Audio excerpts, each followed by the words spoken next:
मैंने आज तक अपने सीए फाइनल एग्जाम्स नहीं दिए हैं, मैं बैठा ही नहीं हूँ एग्जाम्स के लिए। बिकॉज ये अगर कोई आदमी आज सीपीए करने का सोचता है, जब वो सीपीए बन जाएगा he will be a different person, personality ही चेंज हो जाएगी। What would you do differently if you were to start your journey all over again in 2025? तो देखो मेरे से ये गलती हुई।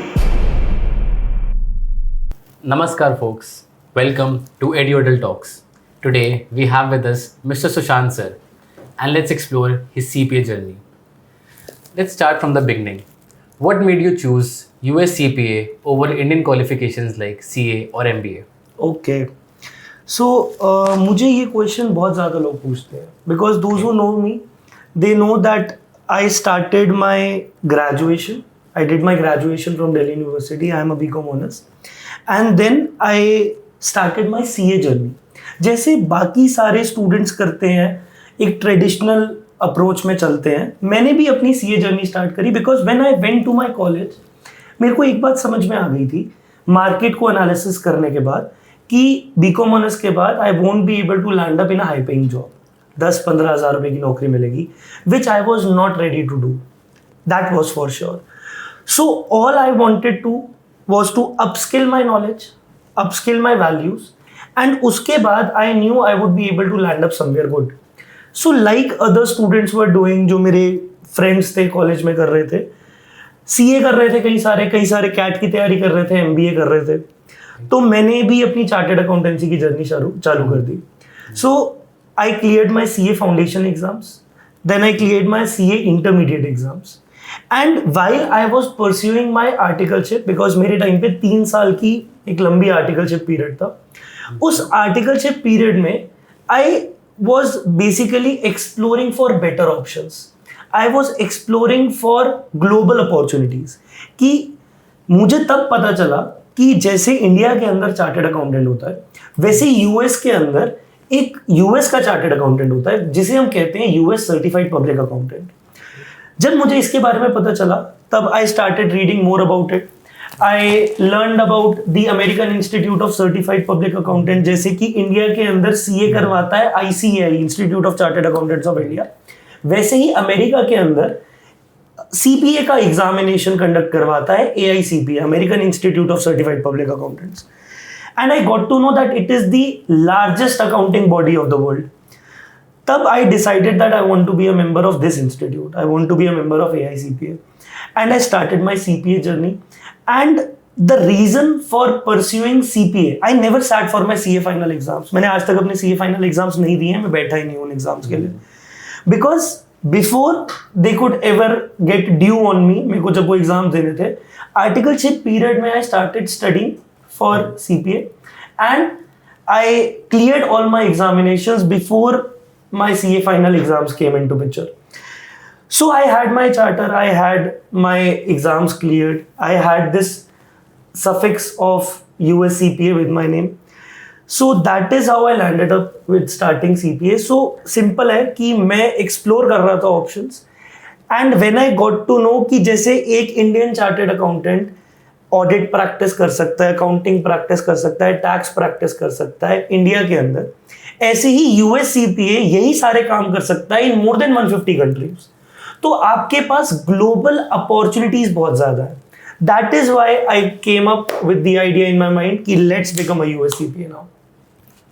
What was your biggest struggle while you were preparing for your CPA exams, mentally, emotionally or academically? Okay so देखिए पूरा format ही बदल गया मेरा। I was used to my CA preparations. मैं CA कर रहा था, as I told you guys, कि मैंने अपने CA intermediate exams करने के बाद ही अपनी CPA की जर्नी स्टार्ट करी and that made me eligible for the CPA exams as well. तो there was a drastic shift from the way that I had to study for CA and CPA. CA is a very traditional way of studying. किताबें हैं, register है, questions हैं, practice करते रहिए, फिर exam देने जाते हैं तो एग्जाम भी पूरा रिटन होता है, ठीक है। Now I had to shift to that form of preparation in which testing is computer based, MCQ based testing है, सिमुलेशंस आते हैं, केस स्टडीज आती हैं, you don't have to write anything in your examination, आपको computer पे exam देना है। So there was a shift from my CA preparation to CPA preparation. And also मैंने ये realize करा when I started practicing MCQs, started practicing simulations कि CA से बहुत different है testing pattern. CA के अंदर मुझे इस बात पे फोकस करना पड़ता था कि that I learn lot of things. I need to learn section numbers and what not. CPA do not test your learning ability. ये बात मुझे अपने पहले एग्जाम से पहले ही प्रैक्टिस करते वक्त MCQs और सिमुलेशंस की समझ में आ गई थी कि this examination is going to test my applied knowledge abilities, कि मैं अपनी नॉलेज को कैसे अप्लाई करता हूं in practical problems. And that is where the shift began. Shift in mindset, shift in the point of view. क्योंकि उसके बाद cramming was not the alternative to pass. Cramming से पास नहीं हो सकते थे, मुझे कॉन्सेप्चुअल क्लैरिटी चाहिए थी. I used to focus on concepts more. I used to focus on journal entries more. I used to focus on what, like I started reading between the lines कि मैं understand कर पाऊँ कि law कहता क्या है. And with that I developed a habit of basically thinking about the intentions of lawmakers. क्योंकि अब भले ही अकाउंटिंग स्टैंडर्ड्स की बात करें, भले ही आप टैक्स कोड की बात करें, ये सारे हैं तो लॉज, और ये फाइनेंशियल रिपोर्टिंग फ्रेमवर्क्स भी ये लॉ होते हैं. ऑडिटिंग स्टैंडर्ड्स भी तो एक लॉ ही है जिसको आपको फॉलो करना है. तो लॉ मेकर की इंटेंट पे फोकस करने की कोशिश करी कि क्या सोच के उन्होंने इस अकाउंटिंग स्टैंडर्ड या इस ऑडिटिंग स्टैंडर्ड या इस टैक्स कोड को बनाया है. एंड उसी के बेसिस पे आई थिंक मेरी अप्लाइड प्रैक्टिकल नॉलेज स्किल्स बढ़े, जिसके कारण I was able to clear my exams in the first attempt. But this was the difference जो CA और CPA के अंदर मेरे को पर्सनली चेंज करना पड़ा. मुझे पर्सनली फोकस करना पड़ा more towards the conceptual clarity. Also CA के एग्जाम्स एंड CPA के एग्जाम्स में एक और फर्क है, and that is of pricing. CPA के exams are a bit more costlier than CA examinations. तो एक इनहेरेंट आपके ऊपर एक प्रेशर होता है that you need to clear your exams in the first attempt, and that's what my focus was कि मैं इतने अच्छे से पढ़ के जाऊं कि मैं कोई भी कार्ड अनटर्न्ड ना छोड़ूं प्रिपरेशन पर्सपेक्टिव पे. 100% क्या 110% प्रिपरेशन करके जाएं ताकि हम फर्स्ट अटेम्प्ट में पास हो पाए एंड हमें हमारे हार्ड अर्नड मनी जो हमने स्पेंड करे हमने एग्जामिनेशंस पे उसकी वर्थ निकल पाए. So sir, as we all know, one needs to clear 4 exams to become a US CPA. So would you like to tell us more about these examinations or some sections, and which was the most challenging section for you? Okay. So आपको US CPA बनने के लिए सबसे पहले आपको अपनी eligibility criteria को fulfil करना है, एंड उसके बाद you would be able to sit for your examinations. So there are 4 examinations one need to clear to become a US CPA. इन 4 एग्जामिनेशंस में से 3 एग्जामिनेशंस जो पहले हैं that are called the core examinations. आपको ये एग्जाम्स देने ही देने हैं. For the 4th examination you have a choice. Basically the 4th examination is called the discipline examination, and आप अपने एरिया ऑफ इंटरेस्ट के बेसिस पे चूज करते हैं कि आप कौन सा सब्जेक्ट देना चाहते हैं as your 4th examination. Let me tell you about the core examinations first. One is your financial accounting reporting, जिसके अंदर आप US गैप के बारे में पूरी नॉलेज गेन करते हैं.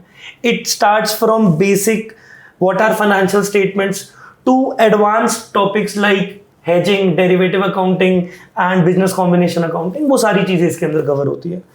Second is your auditing examination. Auditing examination is your second core examination, and you learn about US GAS, that is generally accepted auditing standards of the United States of America. And आप इसके अंदर भी from base to top सारे के सारे topics पढ़ते हैं, most important topics पढ़ते हैं.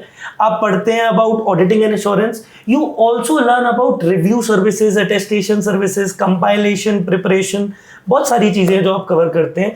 You learn about standards on quality control as well, what is peer review. These are the things which you study about in your second core examination. Third is your regulation and taxation examination, and as the name suggests, regulation and taxation. Regulation is corporate law, and taxation is obviously US taxation. You learn about the income tax code set by the US Congress, and this is the core examinations which you have to get.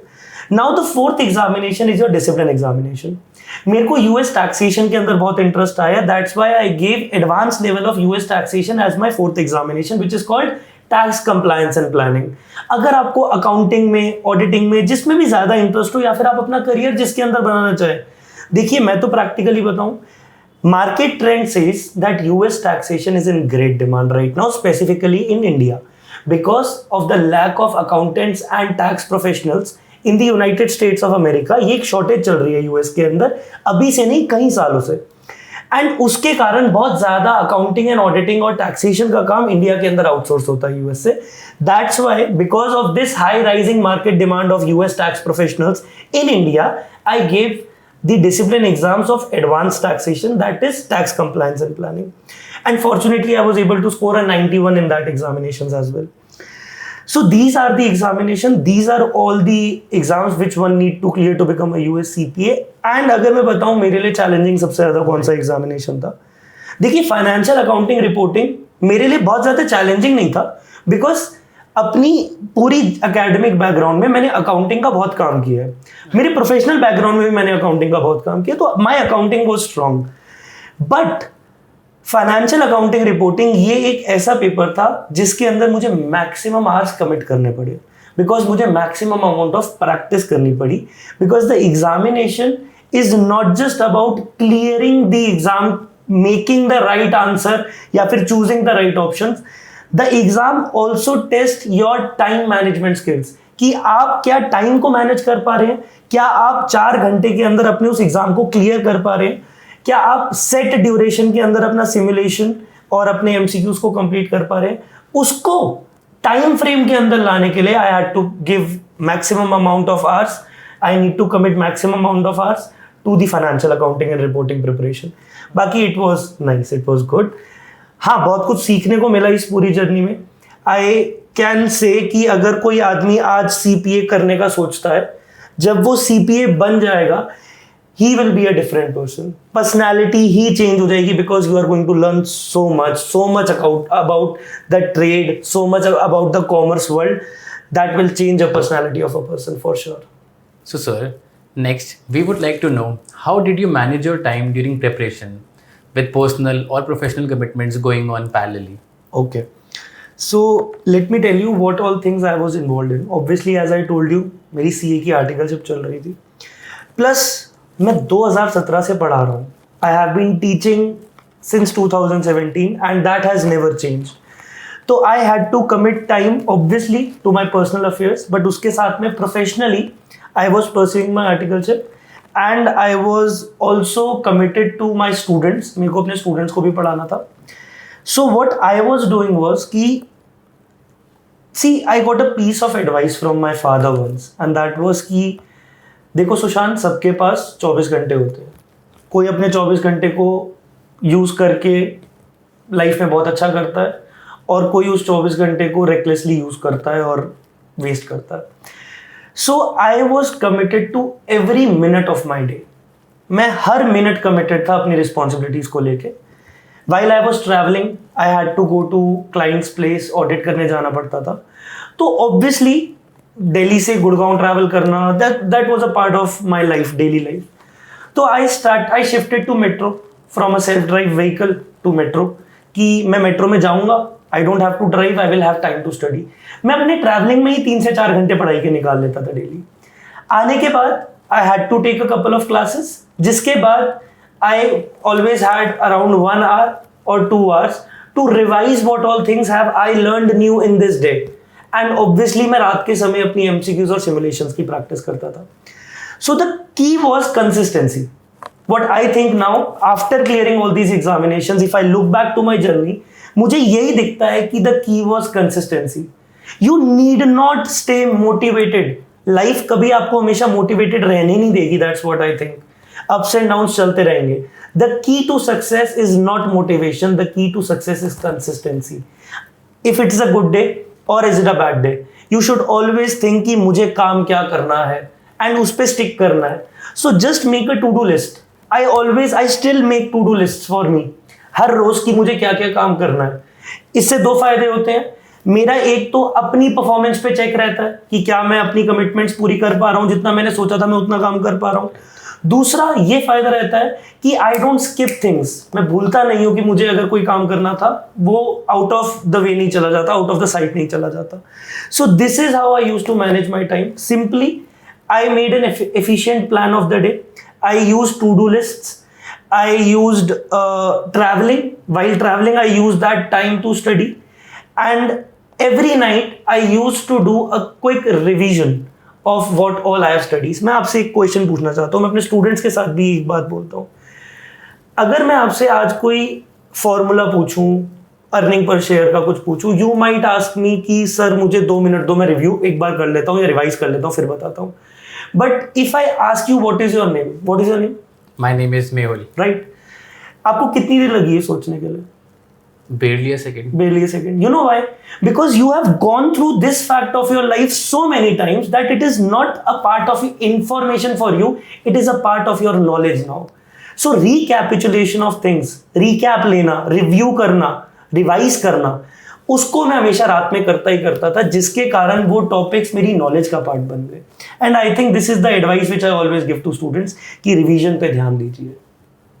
So, sir, looking back, what do you think you did right that helped you clear all your CPA exams in one go? Okay. So I think the main reason which made me pass my exams in my first attempt is I followed a structured study plan. मैं daily अपनी पढ़ाई चालू करने से पहले एक list बनाता था कि आज मुझे पढ़ना क्या क्या है और उन चीज़ों को पढ़ने के लिए मुझे क्या क्या रिसोर्सेज की ज़रूरत है, मैं उन रिसोर्सेज को अलाइन करता था. नाउ मैं पढ़ता कैसे था? सपोजिंगली मैंने आज एक चैप्टर करना है और उस चैप्टर का कोई भी नाम ले लो, सपोजिंगली मुझे अकाउंट रिसीवेबल्स के बारे में आज सब कुछ पढ़ना है. तो सबसे पहले I use to go through my notes, through my resources which are available to me. मैं उन रिसोर्सेज को गो थ्रू करता था एंड मैं कॉन्सेप्चुअल क्लैरिटी गेन करता था कि है क्या concept. Basically I use to read between the lines to understand what is the intent of the law makers regarding it, जिसके कारण मुझे कॉन्सेप्चुअल क्लैरिटी आती थी, मैं कॉन्सेप्ट को पकड़ पाता था. उसके बाद हमेशा मेरे माइंड में पढ़ते वक्त ये रहता था, जो बाकी स्टूडेंट्स के भी रहता है, कि मैं इतनी सारी पढ़ाई कर रहा हूँ, क्या ये मुझे एग्जाम तक याद रहेगी कि नहीं रहेगी? ऑब्वियसली. तो लास्ट टाइम की जो लास्ट डे की रिविजन होती है उसकी प्रिपरेशन मेरी फर्स्ट डे से चालू हो जाती थी. I use to make hand written notes. मैं आज भी अपने स्टूडेंट्स के साथ वो हैंड रिटन नोट शेयर करता हूँ एंड उनको बहुत यूजफुल भी लगते हैं वो. तो I use to make handmade notes, जिसके कारण मेरे पास बहुत बड़ी बुक्स नहीं होती थी मोटी मोटी लास्ट डे पे रिवाइज करने के लिए. मेरे पास कुछ पेपर्स होते थे जो मैंने खुद की लिखे हुए हैं अपनी लैंग्वेज में, तो मैं आराम से अपने एग्जाम को रिवाइज कर पाता था.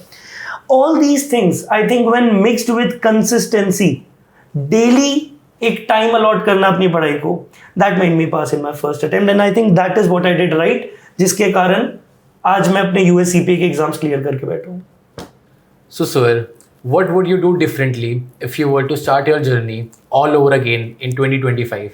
All over again, I think पहली बात तो यही बहुत मुश्किल है कि मैं सोच पाऊँ इस बारे में कि ये सारा मेरे को सबसे फिर से करना पड़ेगा.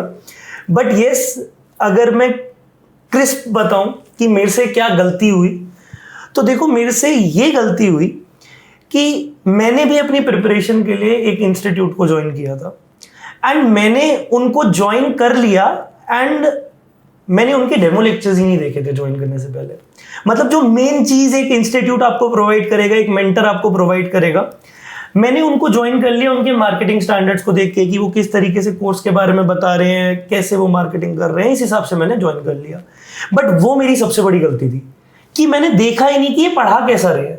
क्योंकि इवेंचुअली जब मैंने ज्वाइन कर लिया और सीपीए की अपनी जर्नी को स्टार्ट करी, तब मुझे रियलाइज हुआ कि अब है क्या मेरे पास करने के लिए, अब मेरे पास सिर्फ पढ़ने को ही है. All I have to do is study now. So आज अगर आप मुझे कहते हो कि वो सारा प्रोसेस, वो पूरी जर्नी अगर मुझे फिर से करनी है, तो मैं वही चीज़ करूंगा जो मैं कई सारे स्टूडेंट्स को, एस्पिरेंट्स को रिकमेंड करता हूं कि अगर एक इंस्टीट्यूट को ज्वाइन करना है, अगर आपको एक मेंटरशिप चाहिए किसी आदमी की, आप सीखना चाहते हैं, सी यू नो व्हाट, अगर आपको ए पॉइंट से बी पॉइंट पे जाना है, what will you do? You will use GPS generally. अब US CPA for Indians is an absolutely new terrain to drive, a terrain which you have not worked on before. इसके लिए भी आपको GPS लगेगा and यहाँ पे GPS is not global positioning system, it is guru positioning system. What I believe कि आपको सही पोजीशन पे रखेगा आपका मेंटर. तो आई थिंक सारे स्टूडेंट्स को, या फिर अगर मैं फिर से जर्नी करता हूँ, तो मैं अपने एजुकेशन इंस्टीट्यूट जहाँ से मैं पढ़ना चाहूंगा, मैं डेमो लेक्चर्स पे फोकस करूंगा, and not just cinematic demo lectures जो मार्केटिंग के लिए बनाए जाते हैं. I will ask them to provide me what live class looks like, what your live class look like, क्योंकि लाइव क्लास में एक्चुअली टीचिंग आती है. अब अगर आपको एक्सेल पे पढ़ाया जा रहा है, कोई वर्किंग प्रोफेशनल है या फिर कोई स्टूडेंट है, तो excel is not very good I think for a teacher कि वो एक अच्छे से अपने आइडियाज को प्रेजेंट कर पाए, एंड ना ही वो इतना इंट्यूटिव लगता है स्टूडेंट को एक्सेल से पढ़ना. ठीक है, so I would focus on joining a institute after watching their demo lectures. That is the first thing. Secondly, मेरे को इस बात की नॉलेज नहीं थी कि मेरे, मतलब दिस इज वियर्ड, बट मुझे इस बात की नॉलेज नहीं थी कि मेरे एग्जामिनेशंस में बैठने के लिए मुझे यूएस का, मेरे को अपना पासपोर्ट लगेगा. ये यूएस एग्जामिनेशंस हैं, आप प्रोमेट्रिक सेंटर में जाएंगे. The ID proof that is acceptable is passport, and मेरा पासपोर्ट एक्सपायर हुआ था, जिसके कारण मुझे अपने एग्जाम्स को थोड़ा डिले करना पड़ा. So second thing what I would change, जो मुझसे गलती हुई थी वो ये थी कि मैं पासपोर्ट के साथ रेडी रहूं, अपने पासपोर्ट को वैलिड रखता. These were the things I think I would have done differently if I were to start all this up again.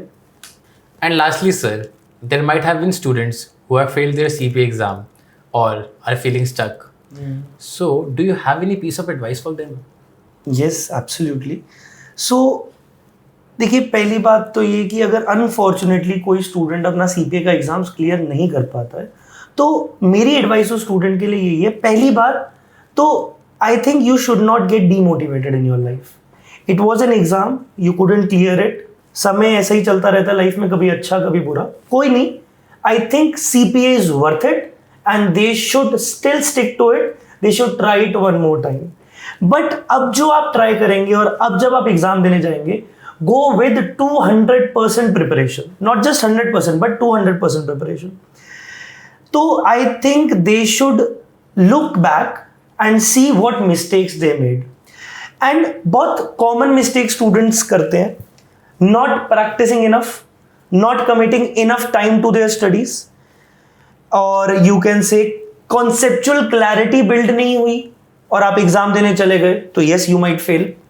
So for all these students, what we have now at EduHotel for them is that we provide special discounts for students who couldn't pass their examination, या फिर for those students who are not satisfied by the teaching quality which they are getting from their institutes wherever they have enrolled. In students के लिए हमारे पास special doubt sessions रखवाए जाते हैं.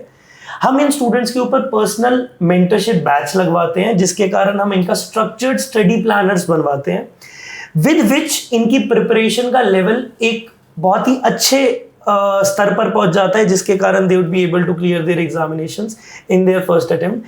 And as I told you, special discounts है हमारे पास ऐसे students के लिए.